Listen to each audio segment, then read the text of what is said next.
করে আমাদের সাথে সংযুক্ত হবার জন্য। আমি সরাসরি আলোচনার জন্যে মহতারাম মুফতি ইমাম রেজাউল করিম বুরহানি হাফিজুল্লাহর কাছে আসতে চাই। মহতারাম, আজকে যে আলোচ্য বিষয় সেটি হচ্ছে যে যাকাত, ফিতরা এবং আমরা একটু কিয়ামুল লাইল এবং আমরা এক্সট্রা যে ইবাদত গুলো আছে এবং আমাদের হাতে আরেকটি সপ্তাহ বাকি আছে, এজন্য আমরা ইতিকাফের ব্যাপারে আলোচনা হয়তো পরের সপ্তাহে করতে পারবো ইনশাআল্লাহ বিইذনিল্লাহ। আজকে যাকাত এবং ফিতরার ব্যাপারে একটু আলোচনা করতে চাই এই অর্থে যে মানুষ যাকাত এবং ফিতরার পার্থক্যটা বুঝতে পারে না সবাই, এবং এটা দেওয়াটা হয়তো ঈদের আগ দিয়ে মানুষ পরিশোধ করে, কিন্তু এখন সাধারণ মানুষদের কিছু নিডি ফ্যামিলি যেগুলো আছে, যাকাতটা তারা যে যথাযথ তাদের ফ্যামিলির জন্য ব্যয় করবে, এ ব্যাপারে আপনার কোনো ইনস্ট্রাকশন আছে কিনা, কোনো মানে কোনো আলোচনা যদি আমাদের উপহার দিতেন যে যাকাত দেওয়ার মোক্ষম সময়কালটা আসলে মাহে রমাদানের কোন সময়টা বলে আপনি মনে করেন? জাযাকাল্লাহ খায়ের। আসসালামু আলাইকুম ওয়া রাহমাতুল্লাহি ওয়া বারাকাতুহু। আলহামদুলিল্লাহি রাব্বিল আলামিন ওয়াসসালাতু ওয়াসসালামু আলা আকরামিল আমবিয়াই ওয়াল মুরসালিন সাইয়্যিদিনা মুহাম্মাদিন ওয়া আলা আলিহি ওয়া আসহাবিহি আজমাইন। কাছের এবং দূরের, দেশের এবং দেশের বাইরের যারা এই মুহূর্তে the light of Islam Islamic campus TV দেখছেন, সকলকে আন্তরিক মোবারকবাদ, শুভেচ্ছা জানাচ্ছি। সারা বিশ্বময় ছড়িয়ে ছিটিয়ে থাকা বাংলা ভাষাভাষী যারা রয়েছেন এবং আমাদের যারা ভাষা জানেন, বুঝেন, ইসলামের খেদমতে কিংবা সত্যের প্রচারে সকলেই আমাদের অনুষ্ঠানটিকে লাইক, কমেন্টস এবং শেয়ার করে সাথে থাকবেন বলে আশা করছি।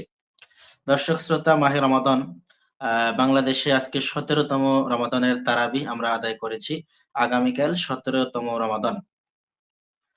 রাসূলুল্লাহ সাল্লাল্লাহু আলাইহি ওয়াসাল্লাম বদর যুদ্ধ এই মাসেই হয়েছে এবং ১৭ রমাদানে হয়েছে আমরা জানি, এবং রমাদানের সাথে অনেক কিছু রিলেটেড রয়েছে। রাসূল সাল্লাল্লাহু আলাইহি ওয়াসাল্লাম আমরা আলোচনা করেছি আজকে জুমায় বাংলাদেশের জুমার মসজিদগুলোতে।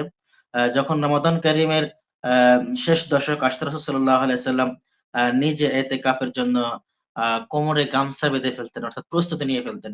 এমনকি মদিনায় হিজরতের পর রাসূল সাল্লাল্লাহু আলাইহি ওয়াসাল্লাম প্রত্যেক বছরই ইতিকাফ করেছেন। এক বছর তিনি ইতিকাফ করতে পারেননি, পরের বছর ২০ দিন ইতিকাফ করেছেন। রমাদান কারীমের সাথে কোরআন নাজিলের মাস, কোরআনের রিলেশন রয়েছে। সাথে, সাথে যাকাত একটি ফারজ ইবাদত, এটি হাওলানি বাদাল হাওল।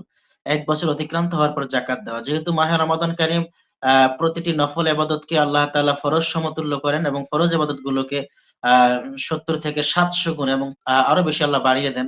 সেক্ষেত্রে একটি মোক্ষম উদ্দেশ্য এবং সময় হচ্ছে রমাদান কারীমে যাকাত আদায় করা।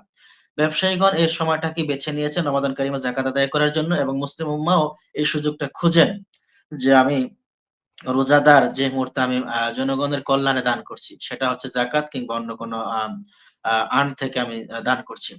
সেক্ষেত্রে যদি ব্যক্তি হিসাব করে যাকাত গণনা করে আদায় না করেন, সেটি আ স্বর্ণের হোক, সেটি নগদ অর্থের হোক, সেটি এফডিআর এর হোক, ডিপিএস এর হোক, অথবা যেকোনো অঙ্গনের অর্থই হোক না কেন, ব্যক্তি যদি খেয়ানত করেন, যাকাত আদায় না করেন, তাহলে আল্লাহ তাআলা সুবহানাহু ওয়া তাআলা কোরআনুল কারীমে স্পষ্ট বলেছেন, আল্লাযীনা ইয়াকনিজুনা আয-যাহাবা ওয়াল ফিদ্দাতা ওয়া লা ইউনফিকুনা ফি সাবিলিল্লাহ ফাবাশশিরহুম বিআযাবিন আলীম। যারা যাকাতের অর্থ পঞ্জীভূত করবে, যাকাতের অর্থ ব্যয় করবে না, আল্লাহ তাআলা তাদেরকে যন্ত্রণাদায়ক শাস্তি দান করবেন। অন্যত্র আল্লাহ সুবহানাহু ওয়া তাআলা আদেশ করেছেন মুসলিম উম্মার লিডারদেরকে, যেমন মুহাম্মদ সাল্লাল্লাহু আলাইহি ওয়াসাল্লামকে সরাসরি বলেছেন সূরাত তাওবার মধ্যে, "খুয মিন আমওয়ালিহিম সাদাকা তুতাহহিরুহুম ওয়া তুযাক্কিহিম বিহা ইন্না সালাতাকা সাকানুল লাহুম।" আপনি তাদের থেকে যাকাতের অর্থ আদায় করুন, যাকাত আদায় করুন। তাহলে যাকাত তার সম্পদকে, বাকি সম্পদকে পবিত্র করে দিবে এবং বৃদ্ধি করে দিবে। যাকাতের আবিধানিক অর্থ হচ্ছে আন-নামউ, আত-তাহারাতু, বৃদ্ধি করা এবং পবিত্র করা। আমাদের আমরা সাধারণ কমন সেন্সে বুঝি যে ৳১,০০,০০০ থেকে যিনি ৳২,৫০০ যাকাত দিলেন, ৳৯৭,৫০০ তার থাকলো, ৳২,৫০০ কমে গেল। কিন্তু রব্বে কারীম এই বিষয়টাকে এভাবে উপস্থাপন করেছেন, না, যাকাত দিলে তার অর্থ কমবে না, বরং এটা বেড়ে যাবে এবং মালটা পবিত্র হবে। আমরা যদি এই অর্থে আমরা সারা বিশ্বময় যাকাতের আম আদায় এবং ব্যয়, এই বিষয়টিকে কনফার্ম করতে পারি। শুধু বাংলাদেশের কথা বলছি। বাংলাদেশ যদি সঠিকভাবে যাকাত আদায় করে, আর্ন করে এবং গভর্নমেন্টের প্রসেস এর মধ্যে এবং এটাকে ব্যয় করে, অর্থাৎ জনগণের কাছে, নির্দিষ্ট ব্যক্তির কাছে পৌঁছে দেয়, তাহলে এই জাকাতের অর্থটি একটি সময় জনগণের এতটা দারিদ্র বিমোচন হবে যে কন্টিনিউ ২ বছর জাকাত আদায় করে জাকাত প্রদান করলে আর পরবর্তী ৩য় বছর আর জাকাত নেওয়ার মতো লোক খুঁজে পাওয়া যাবে না। যদি লোকটা অভাবী হয়, অভাবের অভাবে। আর যদি স্বভাবের অভাবী হয় তাহলে তিনি বারবার হাত পাতবেন। আমাদের সমাজে অভাবী ২ প্রকার। এক প্রকার অভাবী হচ্ছে স্বভাবের অভাব। তিনি কোরবানির গোশত ১০ বাড়ি থেকে নিলেও তার অভাব পূরণ হয় না। এবং তিনি সর্বশেষ বিকেল বেলা এত গোশত তো তিনি মজুত করতে পারবেন না। তাহলে ৳২০০ করে কেজি বিক্রি করে দেন। এটা হলো ঢাকা শহরের বক্তব্য এবং গ্রাম অঞ্চলে এমনটাই হয়। এবং রমাদান কারিমে এমনটা হয় যে জাকাতের কাপড় নিতে, নিতে সর্বশেষ এই ৳১৫০ দামের কাপড়টা উনি ৳১০০, ৳৭০, ৳৮০ সিপাই সাহেব বিভিন্ন গার্মেন্টস কর্মীদের কাছে অথবা বিভিন্ন দোকানে বিক্রি করে দেয়, ৳২০-৳২৫ কাপড় পায়। এতে করে যেমন ব্যক্তির কাপড় দেওয়ার কারণে জাকাত নেওয়ার কারণে তিনি উপকৃত হলেন না, দারিদ্র্য বিমোচনও হলো না। বরং রাসূলুল্লাহ সাল্লাল্লাহু আলাইহি ওয়াসাল্লাম জাকাতের বিষয়ে খুব কঠোরতা প্রদান করেছেন, প্রদর্শন করেছেন। এমনকি সিদ্দিক আকবর আবু বকর রাদিয়াল্লাহু তাআলা আনহু বলেছেন, যদি কেউ জাকাতের একটি আ ওষ্ঠী অথবা তার কিংবা একটি গনাম বকরি দিতে অবজ্ঞা করে অথবা অনুৎসাহিত করে, আমি তার বিরুদ্ধে জিহাদ যুদ্ধ ঘোষণা করব। এই দৃষ্টিকোণ থেকে ওমর ফারুক একটি সময় আবু বকরের এই কথার পক্ষে একত্রে এসেছেন রাদিয়াল্লাহু আনহুম আজমাইন। তো ওনারা যাকাতকে ইসলামী অর্থনীতির মূল মেরুদণ্ড মনে করতেন। আল্লাহ সুবহানাহু ওয়া তাআলা যাকাতকে ইসলামী স্তম্ভের ২য় জায়গায় স্থান দিয়েছেন। যেমন কোরআনুল কারীম বলছে আকিমুস সালাহ ওয়া আতুজ যাকাত। তোমরা সালাত কায়েম করো এবং যাকাত আদায় করো। আমরা আসলে যাকাতটাকে এটাকে আ নামাজ, রোজা, হজ, যাকাত এই বলে ৫ নম্বরে নিয়ে ফেলেছি। অথচ কোরআনুল কারীম ইন্ট্রোডাকশন টু আ আ সূরাতুল বাকারা, সেখানে আল্লাহ বলেছেন আল্লাযীনা ইউমিনুনা বিল গায়বি ওয়া ইউকিমুনাস সালাহ ওয়া মিম্মা রাযাকনাহুম ইউনফিকুন। যারা অদৃশ্যের প্রতি বিশ্বাস স্থাপন করে, সালাত আদায় করে অর্থাৎ সালাত প্রতিষ্ঠা করে এবং আল্লাহ যা দান করেছে সেখান থেকে ব্যয় করে। এখানেও আল্লাহ সুবহানাহু ওয়া তাআলা সালাতের পরে যাকাতকে প্রাধান্য দিয়েছেন। মুত্তাকিদের পরিচয় দিতে গিয়ে, হুদাল লিল মুত্তাকিনের ব্যাখ্যা দিতে গিয়ে আল্লাহ বলেছেন। সুতরাং এই যাকাতকে কোনোভাবেই ছোট করে দেখার কোনো সুযোগ নেই। আজকে ফারজ ইবাদতগুলো যেমন মসজিদ, নামাজ, সালাতের জন্য মসজিদ, মসজিদের জন্য মসজিদ কমিটি, মসজিদের জন্য একটি নির্দিষ্ট ওয়াকফকৃত জায়গা, ইমাম, মুয়াজ্জিন, খাদেম, স্ট্রাকচারাল ডিজাইনার, অনেক ফ্যান, এসি, লাইট অনেক কিছু এখানে ব্যবহার করা হয়। অর্থাৎ সালাত আদায় করবেন। আনুষ্ঠানিকতাকে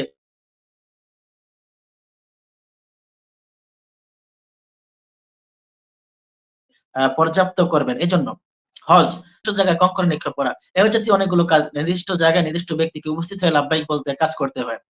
কিন্তু যাকাতের কোনো প্রাতিষ্ঠানিক রূপ এই পর্যন্ত আমরা দিতে পারিনি। যাকাত রাষ্ট্রীয়ভাবে যেভাবে প্রাতিষ্ঠানিক রূপ দেওয়া যায়নি, ব্যক্তিগতভাবে ওলামায়ে কেরাম যার, যার প্রতিষ্ঠানে, যার, যার স্বার্থে, যার, যার মাদ্রাসায় প্রত্যেক রমাদানে তারা যাকাত আদায় করছেন। আবার যাকাতকে তারা ব্যয় করছেন। কিন্তু কখনো এটা আমাদের হৃদয়ে উদ্রেক হয়নি যাকাতকে প্রাতিষ্ঠানিক রূপ দেওয়া দরকার। যাকাতকে প্রাতিষ্ঠানিক রূপ না দিতে পারলে গোটা মুসলিম উম্মার জন্য এটা যেমন দরিদ্র বিমোচনে বড় ভূমিকা রাখা দরকার ছিল, সেই ভূমিকা কিয়ামত পর্যন্ত রাখবে না। আমি ব্যক্তিগতভাবে উৎফুল্ল হব। আমি ব্যক্তিগতভাবে মোহতামিম সাহেব হয়ে, আমি ব্যক্তিগতভাবে মাদ্রাসার প্রিন্সিপাল হয়ে এতিমখানার নাম করে অনেকগুলো টাকা নিতে পারবো এবং আমার সহকারী শিক্ষকদের বেতন ভাতা কাটতে পারবো এবং অনেক দরিদ্র ছাত্রদের পক্ষ হয়ে অনেকগুলো টাকা ইনভেস্ট করতে পারবো যাতে করে বছরের অন্য সময় আর কারো কাছে হাত পাততে না হয়। কিন্তু এতে করে আমি কি খেয়াল করেছি আপামর জনতার দুঃখ দুর্দশায় যাকাতের অর্থ কি ব্যয় করতে পারা গেল কিনা? আর আমি যদি এমন কয়টি জায়গায় আমরা নেই তাহলে কোরআনুল কারীম ৯ নম্বর সূরাতুত তাওবার ৬০ নম্বর আয়াতের মধ্যে যে আল্লাহ বলেছেন ইন্নামাস সাদাকাতু লিল ফুকারা ওয়াল মাসাকিন ওয়াল আমিলিনা আলাইহা ওয়াল মুআল্লাফাতি কুলুবুহুম ওয়া ফির রিকাব ওয়াল গারিমিনা ফি সাবিলিল্লাহি ওয়া ইবনাস সাবিল। তাহলে ওয়া ফি সাবিলিল্লাহ ওয়া ইবনাস সাবিল, রিকাব এই জাতীয় জায়গাগুলোতে যাকাতের অমিট হয়ে গেল। সে জায়গায় তো আমি কোনো কিছু করতে পারছি না। সেই জায়গায় ফকির আর মিসকিন অর্থাৎ এই জাতীয় এতিম সন্তান থাকলে আমরা তাদেরকে লালন করছি, আমরা তাদেরকে খাওয়াই, আমরা তাদেরকে একটি জায়গায় অবস্থান করাই। অন্য দৃষ্টিকোণ থেকে যদি দেখি, বাংলাদেশে কওমি মাদ্রাসা, হেফজুল কোরআন মাদ্রাসা, এতিমখানা সারা বাংলাদেশে ওলামায়ে কেরাম যে খেদমত করছেন, এটি আমি মনে করব গভর্নমেন্টের অর্ধেক উপকার তারা করছেন। গভর্নমেন্টের অর্ধেক উপকার তারা করছেন। কথাটি ২ বার বলার কারণ হচ্ছে এই, গভর্নমেন্ট এর উচিত ছিল অনাথ, এতিম এবং ফেলে দেওয়া, রেখে যাওয়া শিশুদের কেয়ার করা। কিন্তু গভর্নমেন্ট এই জায়গায় ব্যর্থ হয়েছেন। ব্যর্থ হওয়ার কারণে একটি সুবিধাবাদী মহল অসুস্থ ব্যক্তিদেরকে অসুস্থতার ভান দেখিয়ে তারা মাঠে ঘাটে বিভিন্ন জায়গায় মরে, ব্রিজ, ওভার ব্রিজের নিচে উপরে আশেপাশে এরা ভিক্ষা করে খায়। এরা কখনো সুস্থ হতে চায় না। তার মানে তার এই অসুস্থতার ভান দেখাইয়া তিনি এটা পুঁজি করে ব্যবসা করবেন। অন্যদিকে বাচ্চাদেরকে দিয়ে ভিক্ষাবৃত্তিতে নামিয়েছে একটি সুবিধাবাদী মহল। আর এদেশের সাধারণ মুসলিম উম্মার জন্য দরদ নিয়ে, দরদ মাখা কণ্ঠ নিয়ে ওলামায়ে কেরাম তাদের জীবন বাজি রেখে ছোট, ছোট করে অর্থাৎ সুশীলদের ভাষায় ব্যাঙের ছাতার মতো, ব্যাঙের ছাতার মতো না শব্দটি। শব্দটি হবে ইয়েতিমের আশ্রয় কেন্দ্র, শব্দটি হবে বঞ্চিতের আশ্রয় কেন্দ্র, বঞ্চিতদের আশ্রয় কেন্দ্র, শব্দটি হবে নিরীহদের আশ্রয় কেন্দ্র, শব্দটি হবে সুবিধা বঞ্চিতদের আশ্রয় কেন্দ্র। এমন আশ্রয় কেন্দ্র, হাজার হাজার আশ্রয় কেন্দ্র গড়ে উঠেছে সারা বাংলাদেশে, যেখানে ওস্তাদরা জাকাতের অর্থগুলো আর্ন করে তাদেরকে দ্বীনি ইলম শিক্ষাদান করেন। এবং দ্বীনি ইলম শিক্ষাদানের পরে সেখানে তারা বড় রকমের খেদমত আঞ্জাম দিয়ে যায়। এদেশের মসজিদ এবং মাদ্রাসায় যারা গ্রাজুয়ালি মুহতামিম হন, যারা মসজিদের ইমাম খতিব হন, তারা ম্যাক্সিমামই জাকাতের অর্থ দিয়ে প্রতিষ্ঠিত হয়েছেন, জাকাতের অর্থ দিয়ে পড়াশোনা করেছেন, জাকাতের অর্থ ব্যয় করে বই কিনে তারা আলিম হয়েছেন। অর্থাৎ তারা নিজের বাবার অর্থে কেনা টাকায়, হালাল টাকা দিয়ে তারা বই কিনে পড়েছেন, এমন আলেমের সংখ্যা খুব কম পাওয়া যেতে পারে। গ্রাজুয়ালি আলিয়া মাদ্রাসায় হতে পারে, কিন্তু আলিয়া মাদ্রাসায়ও মানে ফ্রি পড়ার সুযোগ রয়েছে, আলিয়া মাদ্রাসায়ও বেতন ফ্রি করার সুযোগ রয়েছে, আলিয়া মাদ্রাসায়ও বেতন না দিয়ে পড়ার সুযোগ রয়েছে, কারণ সেখানে গভর্নমেন্ট ভর্তুকি দেন, গভর্নমেন্ট বেতন দেন তাদেরকে, আলিয়া মাদ্রাসা শিক্ষকদেরকে। বেতনের তুলনায় তারা সেই পরিমাণ খেদমত করেন কিনা আল্লাহ তাআলাই ভালো জানেন। এই যে জাকাত নিয়ে আমি দুটি সাইড বলেছি, কওমি মাদ্রাসার ওলামায়ে কেরাম অথবা এই জাতীয় যারা জাকাতের অর্থ আর্ন করেন, এবং এই আলেমরা অনেক সময় জাকাতের অর্থ আর্ন করতে পারেন না। কিছু বিজনেসম্যান রয়েছে সারা দেশে, সারা বছর মাদ্রাসা চালান না, কিন্তু রমাদান কারিম আসলে আস্তে করে ব্যাগ আর খাতা নিয়ে চট্টগ্রাম, ঢাকা বিভিন্ন শিল্পাল চলে যান। চলে গিয়ে বলেন যে আমার তো এত এতিম পালন করি, আমি তো এত বিশাল মাদ্রাসা চালাই। চালান, উনি মাদ্রাসার নাম দিয়েছেন জামিয়া ইসলামিয়া কোবরা, মানে এখানে ইউনিভার্সিটি চালান। তো এরকম যারা ধান্দা দিয়ে মানুষকে সরল মানে ধোঁকা দিয়ে বোকা বানিয়ে জাকাতের লক্ষ লক্ষ টাকা নিয়ে যায়, বছর আর ওনাকে দেখা যায় না, পরবর্তীতে বছর আবারও আসে। এমন কিছু ব্যক্তি রয়েছেন যাদের মাদ্রাসার নাম, ঠিকানা এবং পেড আছে এবং রিসিট আছে, কিন্তু মাদ্রাসার অস্তিত্ব নাই। লাআনাহুমুল্লাহ ওয়া আলাইহিম আজমাইন, আল্লাহ তাআলা তাদের সকলের উপর লানত বর্ষণ করেন। এমন ব্যক্তিরা জনগণকে ধোঁকা দিয়ে জনগণের অর্থ, জাকাতের অর্থ নিয়ে যান। প্রাতিষ্ঠানিক রূপ পাওয়া যায় কিভাবে, সে বিষয়টি আমাদেরকে খেয়াল রাখতে হবে। যেভাবে ওলামায়ে কেরামের একটি বৃহৎ অংশ এই জাকাতের বড় একটি অংশ দিয়ে দেশের জনগণকে, জনসম্পদকে, জাকাত ভিত্তিক অর্থ ব্যবস্থার মাধ্যমে বৃহৎ একটি জনগণকে আশ্রয় প্রশ্রয় দিয়ে ওলামা বানিয়েছেন, আলেম বানিয়েছেন, দিনদার বানিয়েছেন, নেককার ইমানদার বানিয়েছেন। তাদেরকে মদদি গাঁজাখোর হতে দেননি এবং চোর হতে দেননি, বাটপার হতে দেননি। অন্যদিকে আরেকটি স্বার্থান্বেষী মহল এই জাকাতের অর্থ নিয়ে তারা ধান্দা করেছেন। সুতরাং ওলামায়ে কেরামদের মধ্যে একদল এভাবে বের হওয়া উচিত, যারা জাকাতকে প্রাতিষ্ঠানিক রূপ দিবেন, যারা জাকাত দিয়ে আসলে দারিদ্র্য বিমোচন হবে, যা জাকাতের মাধ্যমে কিডনি, লিভার প্রতিস্থাপন করা যাবে। চোখ দেখেন না, তার চোখ ফিরে পাবেন। যিনি বিকলাঙ্গ, তিনি জুলাই যোদ্ধা যারা আহত, তাদের চিকিৎসায় জাকাতের অর্থ ব্যয় করা যেত। যারা ঋণী, যাদের জন্য জাকাতের অর্থ ব্যয় করা যেত। যারা নিরীহ মুসলিম, অনেক ওলামায়ে কেরাম রয়েছেন যারা মিথ্যা মামলায় জর্জরিত, তাদেরকে ওই মিথ্যা মামলা থেকে মুক্তির জন্য ফির রিকাব, এর ব্যাখ্যা বর্তমান আধুনিক বিজ্ঞান এটাই বলে, তাদের মুক্তির জন্য সেখান থেকে অর্থ ব্যয় করা যেত। কিন্তু আমরা জাকাতের অর্থকে শুধুমাত্র মনে করি যে এটা মাদ্রাসায় দিতে হবে, এটা এতিমদের হক, লিল্লাহর হক না। ইসলামী শাসন ব্যবস্থা থাকলে জাকাতের ৮টি পয়েন্টই ব্যয় করা যেত, জাকাতের ৮টি বিভাগেই ব্যয় করা যেত। সুতরাং আমরা জাকাতকে প্রাতিষ্ঠানিক রূপ দেব। আমরা জাকাতকে নিজের আমি ইমাম সাহেব, তো আমার এই পকেটে নিজের হাদিয়া, মাদ্রাসার হাদিয়া, জাকাতের হাদিয়া, মসজিদের হাদিয়া সব একই পকেটে, আর খরচ একই পকেট থেকে, যার কারণে এলোমেলো হয়ে যায়। আমি তো আসলে ইমানদার, দুর্বল ইমানদার, যার কারণে আমার কোনটা বাসায় গেছে, কোনটা মাদ্রাসায় গেছে খেয়াল থাকে না। এই জন্য আমার মনে হয় এ বিষয়ে রাসূল সাল্লাল্লাহু আলাইহি ওয়াসাল্লাম একটি ওয়াহিদ এভাবে আছে। রাসূল সাল্লাল্লাহু আলাইহি ওয়াসাল্লাম সাহাবীকে পাঠিয়েছেন, তুমি জাকাত আর্ন করো, জাকাত আদায় করো। সাহাবী এসে বলল যে এইটা হইলো জাকাত, আর এটা আমাকে হাদিয়া দিয়েছে। রাসূল সাল্লাল্লাহু আলাইহি ওয়াসাল্লাম বক্তব্য দিয়েছেন, এই বক্তব্যে রাসূলের চেহারা লাল হয়ে গেছে, রাসূল সাল্লাল্লাহু আলাইহি ওয়াসাল্লাম ঘামিয়ে গেছেন, এত রাগ হয়েছেন। এবং রাসূল যে ল্যাঙ্গুয়েজ ইউজ করেছেন, বলেছেন এই মায়ের ছেলে যদি তার বাসায় থাকতো, তাকে কে নিয়ে গিফট করত? জাকাত আদায় করতে গিয়েছে। সুতরাং এই জাকাত আদায়কারী ব্যক্তিরা সারা বাংলাদেশে, এমনকি বাংলাদেশের বাইরেও, এবং দাতা সংস্থা, আপনি কাকে জাকাত দিয়েছেন আইডেন্টিফাই করেছেন? আপনি সালাত আদায় করতে গিয়ে ইমাম খোঁজেন, ইমামটা কেমন, সুর কেমন, নামাজ কেমন, তেলাওয়াত কেমন? আপনি জাকাত দিতে গিয়ে কি আইডেন্টিফাই করা উচিত ছিল কিনা যে আমি জাকাতটা কাকে দেই, প্রপারলি জায়গা মতো জাকাতটা পৌঁছালো কিনা? দ্বিতীয়ত হলো জাযাকাল্লাহ যাকাতকে খাইর। এইভাবে না দিয়ে যাকাতকে প্রাতিষ্ঠানিক রূপ দেব আমরা। আর রমাদান কারীমের শেষ দশকে রাসূলুল্লাহ সাল্লাল্লাহু আলাইহি সাল্লাম নিজে ইতিকাফ করতেন। সূরাতুল বাকারা ২ নম্বর সূরা ১২৫ নম্বর আয়াতের মধ্যে আল্লাহ বলেছেন, ওয়াইদনা ইলা ইব্রাহিমা ওয়া ইসমাঈল আন তাহিরা বাইতি লিত-তাইফিন ওয়াল আকিফিন ওয়ার রুকআইস সুজুদ। আমরা আসলে একটি সূক্ষ্ম বিষয় বলতে চাই। মসজিদ কমিটি মনে করেন যে খাদেমরাই মসজিদ পরিষ্কার করবে। আর আমরা অত্র আয়াতের মধ্যে দেখতে পাচ্ছি যে ইব্রাহিম এবং ইসমাঈলকে আল্লাহ তাআলা বলেছেন তারা যেন বায়তুল্লাহকে পায় পরিষ্কার রাখেন। বায়তুল্লাহকে নিট এন্ড ক্লিন রাখেন, সাজসজ্জা করে রাখেন। কেন? লিত-তাইফিন ওয়াল আকিফিন, তাওয়াফকারীদের জন্য, ইতিকাফকারীদের জন্য, রুকুকারীদের জন্য, সাজদাকারীদের জন্য। পৃথিবীর প্রথম ইতিকাফ করার জন্য উত্তম জায়গা হলো মক্কা, তারপরে মদিনা, তারপরে মসজিদে আকসা, তারপরে পৃথিবীর সকল জামে মসজিদগুলোর সম্মান একই সমান।